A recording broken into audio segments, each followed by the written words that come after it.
Hi, everybody. I'm Evey Schweig, health coach and anti-inflammation specialist.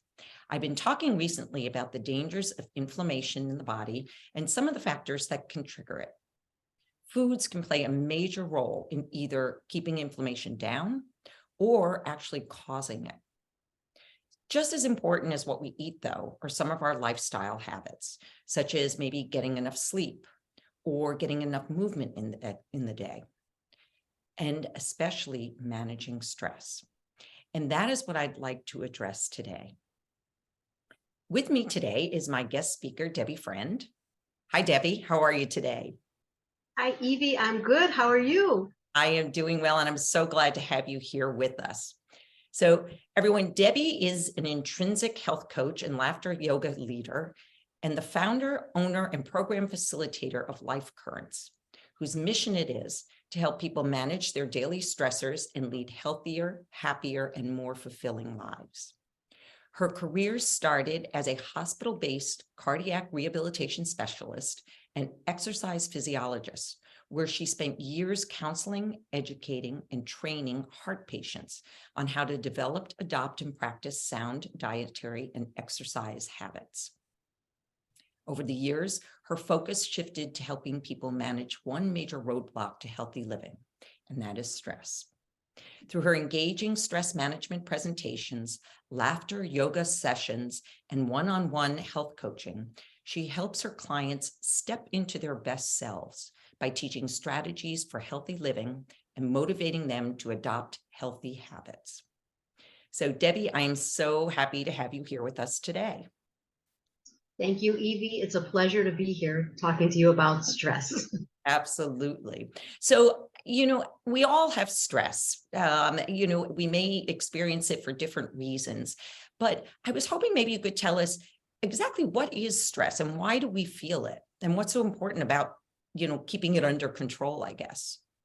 We absolutely love to talk about that because we all do have our own perceptions of what stress is. And a simple definition of stress is it's our body and our brain's reaction to any change that we must adapt to.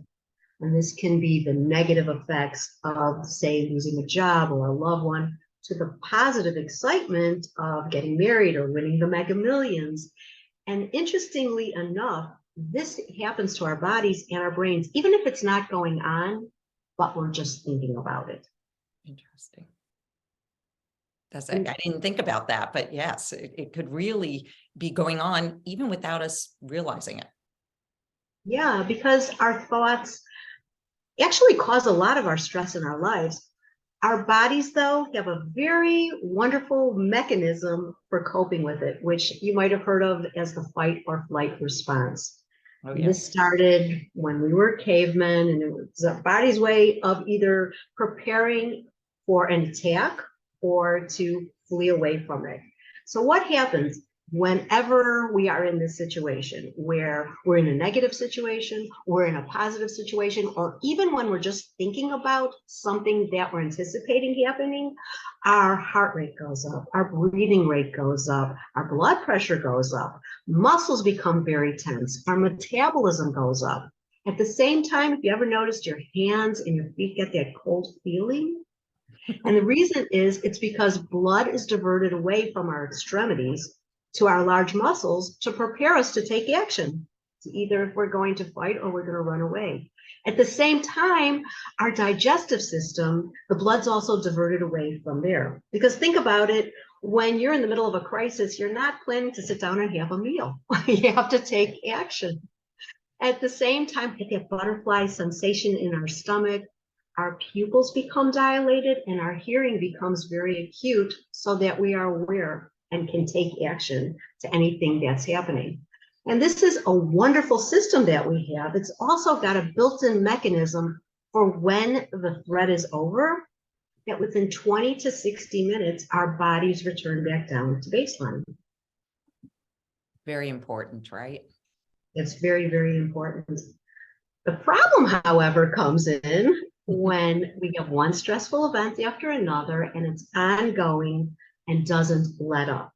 Chronic stress is usually when it lasts for over a month And then our system doesn't have a chance to return back down to baseline. So the fact that our heart rate and our blood pressure are up can lead to conditions such as heart disease, blood pressure, stroke. Our immune system just can't keep fighting over and over. That's when we're more susceptible to getting colds and flus and respiratory illnesses. And also our body can't fight things off, so we're more prone to get cancer.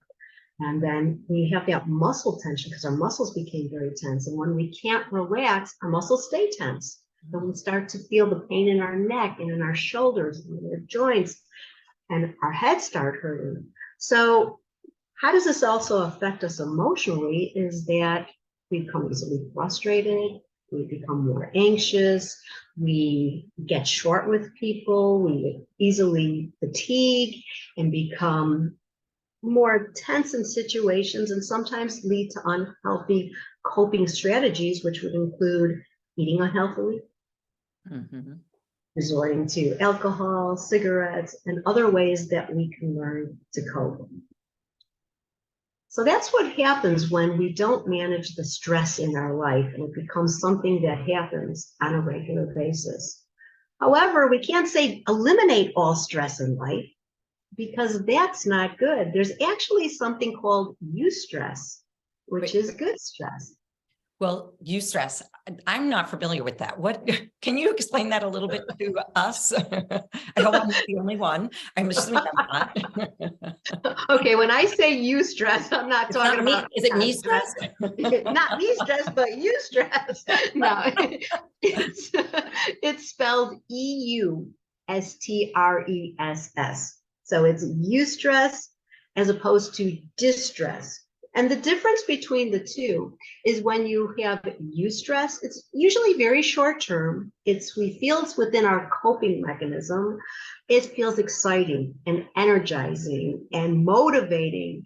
We have a sense of purpose. It gives us a reason for getting up in the morning and for having challenges that we can face and overcome. So you're saying there's actually a positive side to stress. Right. And again, it's when it's short term and we feel we can handle the situation, and it helps motivate us and energize us. And I'm just thinking of, if we had no stress in life, think about the Super Bowl is coming up. Imagine those players coming out on the field. Hey, how you doing? Good to see you. Let's just have a friendly little scrimmage. It wouldn't be right. So think about if you're playing an athletic event, or if you're giving a presentation, or if you are working on something important, you need a certain amount of stress to get that adrenaline going to get you ready for the event. And again, as I just said, our bodies are equipped to handle that short-term stress. Now, distress, it can feel very unpleasant. It often decreases performance. It's short or long-term, and it's perceived outside of a person's coping ability, and it often causes anxiety. Okay. Yeah. So here's the negative side of this, a chronic stress, right? Where it doesn't go away. Right.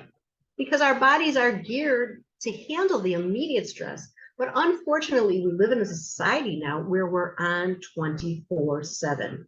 We really don't get that break. We can turn on our television, we can go on our phones, we can get immediate information. And also, unfortunately, people are no longer off of work at 5 o'clock in the evening. They take it with them all the day. So chronic stress is a much more likely problem to be happening now to a greater majority of people. However, the good news is there are many things that we can do to help manage the stress in our life before it starts to manage us. And so I'm sure a lot of the people listening in are dying to know how to do this, because it does sound like it's so important, right? I won't keep you waiting any further. I'm getting stressed just waiting. No. Oh, no, I don't want you to have that. But as long as it's just short-term stress, then you're not going to stress over the Totally short-term. Well, first of all, I want to say that stress is an individual matter, and what's stressful to one person may not be to someone else. And it's our thoughts that create the stress in our life. It's really never the situation that we're in. but it's how we respond to it that contributes to how violently or how calmly we're going to react. So when I say that, this reminds me of one of my favorite quotes from Dr. Wayne Dyer, who was an internationally renowned speaker and author in the field of self-development. And he said that when you change the way you look at things, the things you look at change. Oh, I like that. Yeah, so, and again, it's never the situation, but it's our thoughts that contribute. So what if you were to change the way that you perceive stressful events in your life? And instead of thinking of them as negative threats, look at them as positive challenges. Just change the whole situation around. Some people get so learning experience, right? A learning experience. I mean, so many of us get into the habit of, okay, I believe this is happening to me again. Everything bad always happens. But if you take a step back and you take a breath and you review what's happening, you see, no, everything's not as bad as I think. I can find a way of handling this, or if you're in a confrontation with someone else and in our minds, we already have figured out why the person did what they did, what's happening. But the reality is it's the subjective stories that we tell ourselves. And we've come up with this whole scenario of what's happening. But in reality, the other person could be dealing with a lot of things that we're not aware of. So just taking a step back, taking a breath, looking at the situation from a new standpoint, and maybe even when person's calm, talking to the person and saying, yeah, I didn't understand what happened. Maybe we could talk about this. I can understand from you what's going on, and we can figure out, instead of turning it into an argument and he said and she said, and I don't like this person anymore, and how dare they, that might be something that is just a good way in general to start looking at things from a different angle. Another really important thing to take into account is time management. It's an important skill when it's our ability to manage stress, because improper time management can be a main reason for stress, because you can't meet all your deadlines, you can't accomplish your tasks and your goals. And a simple suggestion at the beginning of the day, or even before you go to bed at night, if you're going to stay awake thinking about it, take 5 minutes to prioritize your day. Think of the tasks you have coming up and how important they are. I know they're all important, but how urgent they are. And then make a list of, this is really important and I have to get it done before noon, as opposed to, this is important, but I don't have to address it till tomorrow. So if you can make that list of how to address these things and then tackle them one by one, don't take on everything at once, because that causes way, way too much stress in people's lives. Another thing is, if you could take the most challenging thing that you have to do and do it early in the day, and you get it out of the way, and you have the rest of the day just to more or less handle whatever you have to do on an easier basis. Do the hardest things first. Do the hardest things first. Yes. I find that that's always better, because in the morning, depending on if you're a morning or an afternoon person, I'm a morning person. If I get it done in the morning, it's so much better. Because then it's like this weight has been lifted off of your shoulders, and you don't have the stress of thinking about what you have to do all day, because it's taken care of. So once you've tackled that, the rest of the day is a piece of cake.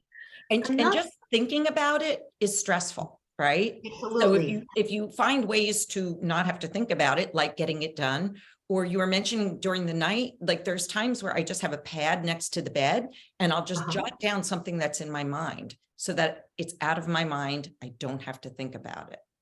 That's perfect. And it's a wonderful way of, because it's going to keep you up all night. If you haven't thought there and you haven't written it down. And that gets into the other, habit about getting good sleep. So, right. and it's stress too. If you get a good night's sleep, I don't want to jump the gun though, if that's what you're, please continue. No, that's very important. Thank you for reminding me of that as well. Another important thing to do is to be as prepared as possible for whatever's coming up. Because when we feel that we don't have control over a situation, that's when our stress levels rise. So I'd like to say, think of everything that could potentially go wrong before you take on something, and have a plan on how to address it. And then say, have a plan A, and have a plan B, and have a plan C, and have a plan D. Because when you're prepared, you'll have an option already in place, so that it's an easier way and avoid some of that stress of being caught in the moment unprepared. Another really important thing to do is to not take on more than you can handle, and learn to say no. So many of us have Good a thing to hard time. learn. Right. Very A hard. lot- It is, and for some reason we feel that we have to please everybody else and make sure everybody else is taken care of. But I like to go back to the old saying, when you're on an airplane, put your oxygen mask on first before you can take on someone else's problems. And think of your life as a bank account. And if you're constantly withdrawing and withdrawing and withdrawing, at some point you'll have nothing left. So what do you have to give? All you have to give is your anger and your frustration. And none of us really want to do that. So it's a good thing to know when we've had enough and when we can't take on any more. And then there's some things that we can do on a daily basis. And I'm so happy that you brought up the sleep, because in general, as you know, Evey and every one of your clients know, follow a healthy eating plan. And I know you help people achieve that. Absolutely. Get regular exercise. And as you said, get enough sleep and rest. So many people don't realize the importance of getting 7 to 9 hours of healthy sleep every night, because that's when our body does a lot of repair work and renews itself and creates new cells and goes through what we've gone through the day. So getting that sleep is very important. Another one is maintaining enjoyable social contacts, not contents. And we become so isolated during the pandemic that we didn't realize how damaging it was to our health and increases our stress levels. So having people that we enjoy being with in our life is a good support system. It just helps us, and it helps them in ways that we don't even realize how important it is. Also, being social on the other end of the spectrum is practicing stillness.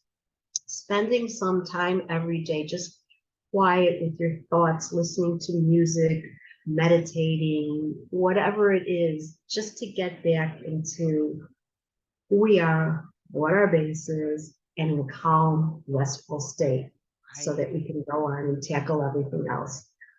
Also, it's very, very important. So many people don't realize this and take it for granted.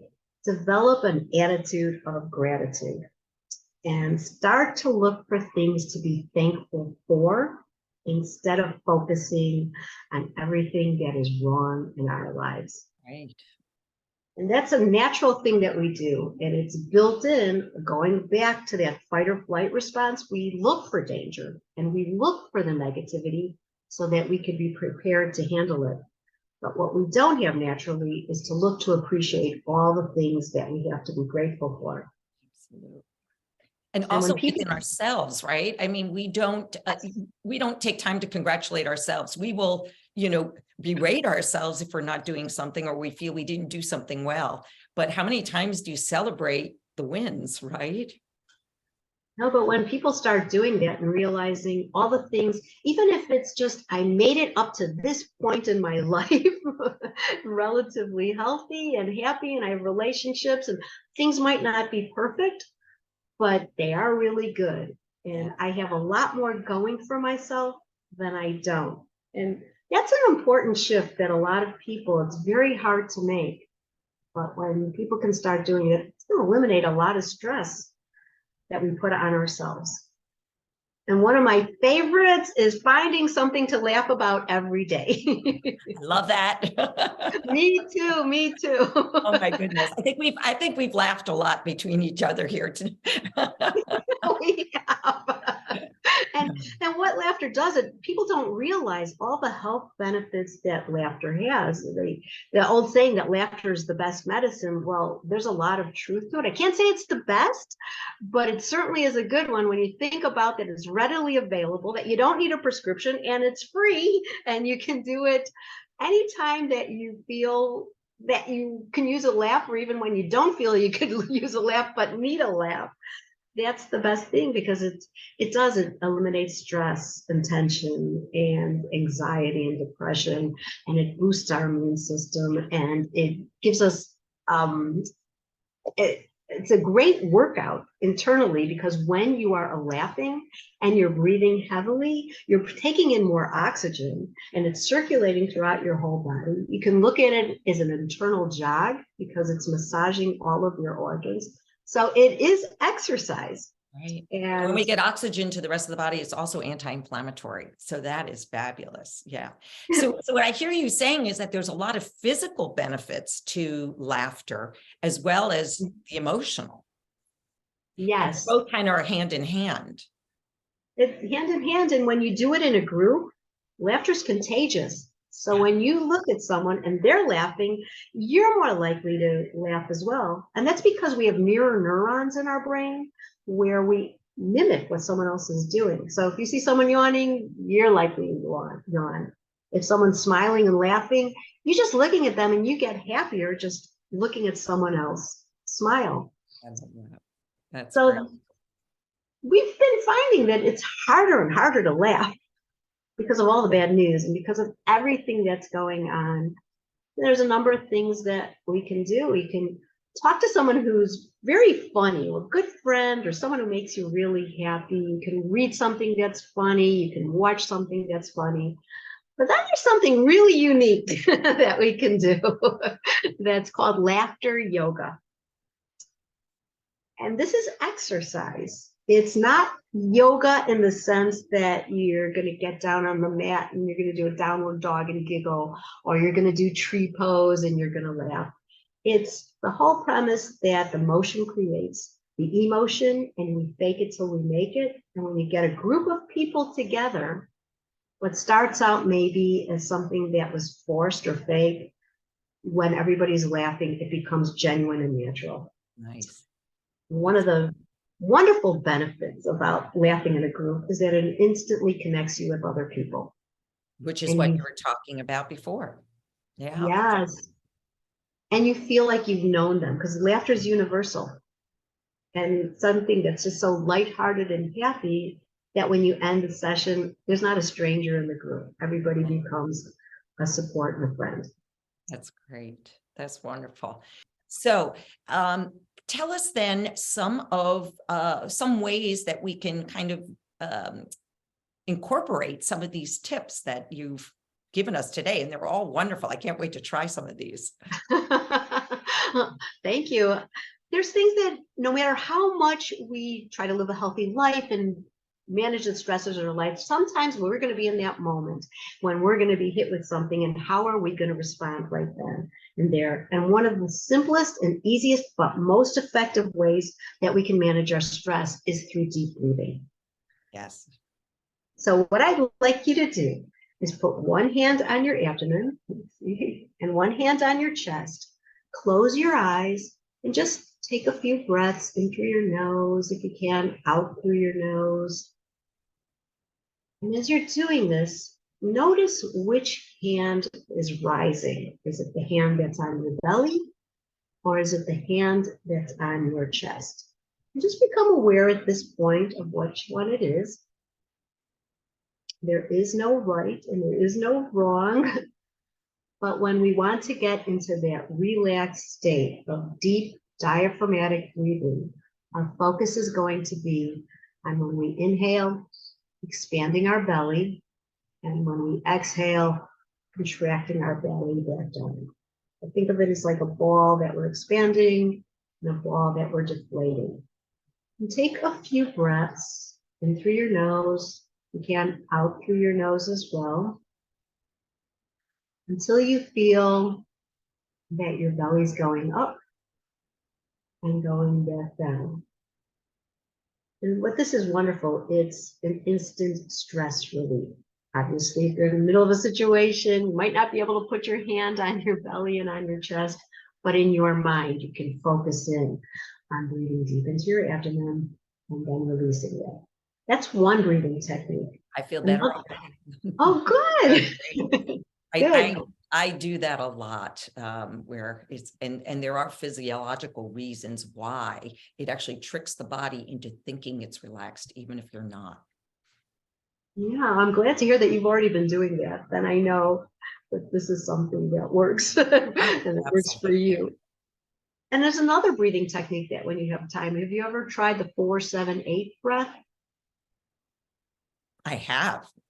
Dr. Okay. Weil talks a lot about 4-7-8, but please, yes, tell us about that, because that is, and again, that is again, the idea of the physiological changing the body and tricking it into thinking it's calm. And then it is calm, right? It's calm because when we get tense, one thing that we do is we tend to breathe from our chest and breathe very shallowly and rapidly, which causes a lot of physiological symptoms, which makes us more stressed. Right. So what this exercise does, first you exhale completely, and then you're going to inhale through your nose for a count of 4. And then you're going to hold that breath for a count of 7. And then you're going to exhale it slowly for a count of 8. So your exhalation is going to be twice as long as your inhalation. So again, inhale for a count of 4. Hold for a count of 7. And exhale slowly for a count of 8. Practice that a few more times.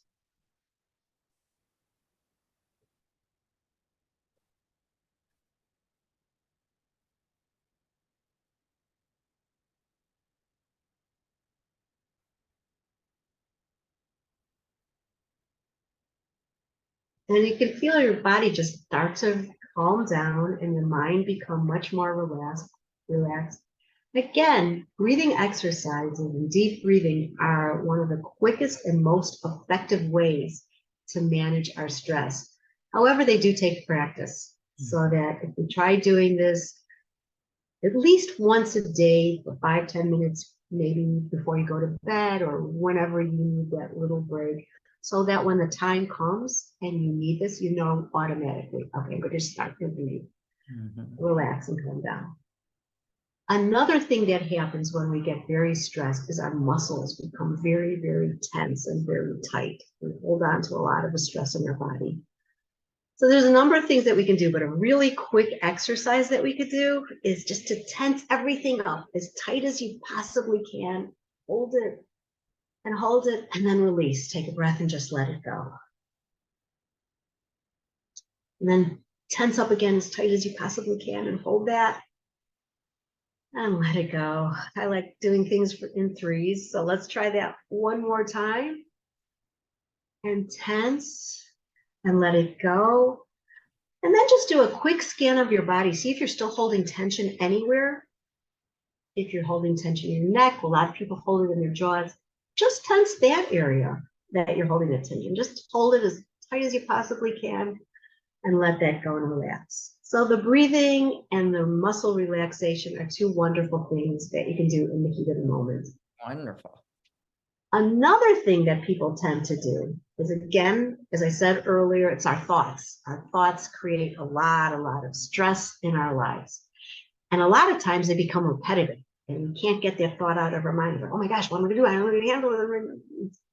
So what we can do is we can picture a big red stop sign in our mind.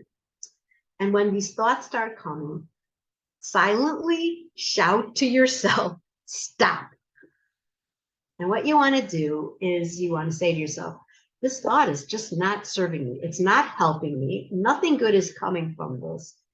And then have a pleasant thought in your mind or something that you can think about that you can replace it with. Because again, they're thoughts. That's not reality. It's just a thought. Exactly. That's my philosophy, right? Yes, I love that. Yeah, so instead of torturing ourselves, why not make yourself feel as good as possible? And that's something that takes a little bit of work, picturing that stop sign, Yes. saying, no, this isn't good. It's not helping me, and coming up with something else. For some people, they need a little bit more of an oomph, so they put a rubber band around one wrist. And every time they feel that stressing thought, they say stop and pinch that rubber band. And It's sometimes they might have to, distraction then too. Your yes, mind gets interrupted by a sharp pain. right. Very interesting. So those are 3 techniques. There's a lot more, but just giving people an idea of try this and see, does this help you in the situation? I feel much more relaxed. This is lovely. This is, Oh, good. thank you so very much. I found this very helpful. I'm sure that everyone who's listening has enjoyed it and learned, if not 1, 2, 3, 10 new things about stress. And, it is, as you said, the times have been very stressful. So something like this is so very helpful to us all. Thank you so very much. Evey, thank you so much for having me on. It's a pleasure talking to you and laughing with you. Oh, and I look forward to doing it more. Me too. All right, until the next time then. Thank you so much, Debbie. Goodbye to everyone. And hopefully we'll be talking again soon. Take care for I now. look forward to it.